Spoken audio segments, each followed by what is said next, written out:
My name is Sereki Korocowiri, and I work with all of FO in the regional office. Because I work within the Pacific, I realize that there is a commonality amongst Pacific Islanders, is that we live in a very communal society. Now, the backdrop for that has really changed in the past few years. We realize as well is that because of the change that is happening within our society, is affecting more and more young people, and there's a lot of issues that are coming up that communally as a people we are not responding to it as well as possible. And one of the issues is mental health. How it affects all of us and so on.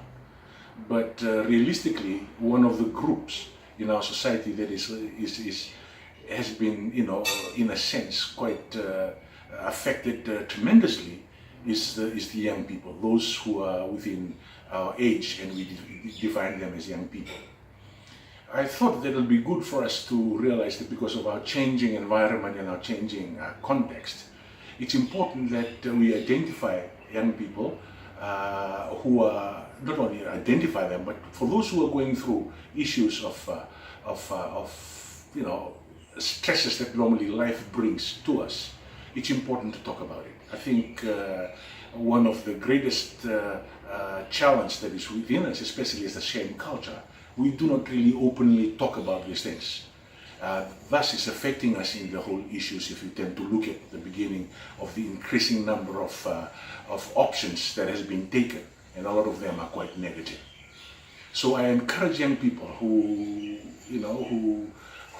go through all these challenges in life to start to once again openly talk about these issues. Find some adults or find the groups that you can openly talk about it. The other thing that I thought that would be good for us to look at is how prominent figures within the society needs to be aware of the challenges that a lot of our young people go through. One of the assets that we've already concluded is that young people are one of our biggest assets.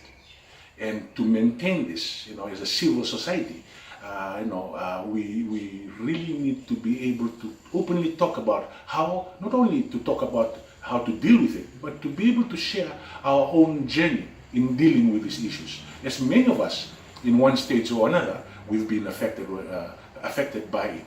So I would like to really encourage those of us who are prominent in our society, leaders of our society, leaders of our community, leaders of our churches, leaders of our villages, our parliamentarians and so on, to openly talk about these issues and encourage young people not only to suppress it, but to openly talk about it as well. I think within it lies some of the cure that we can actually have.